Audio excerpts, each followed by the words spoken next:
video tutorial, we will see how to print right angle number triangle pattern.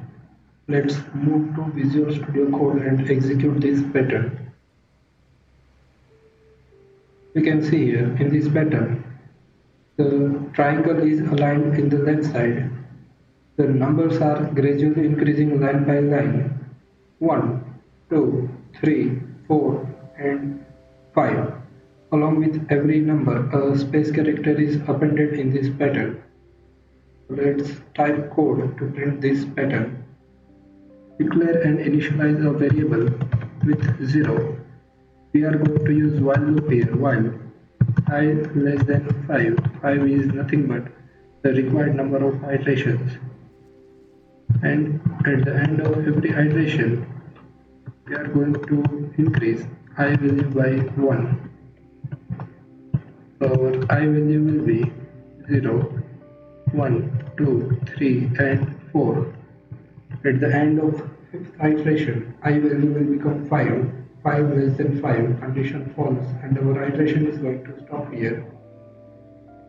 For this type of pattern, we are going to use a nested while loop with a variable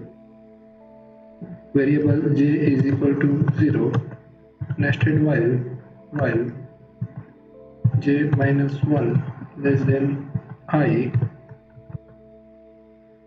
Here at the end of every iteration, we are going to increase j value by 1. So let's print the result. Print j plus I plus 1 and with a space character, and after completing while loop iteration, outside the while loop we are going to use one empty print method to print the next line. So run pytriangle.py file in the terminal. We can see here we are able to print the required triangle pattern. In the next video tutorial, we will see another type of number right angle triangle pattern.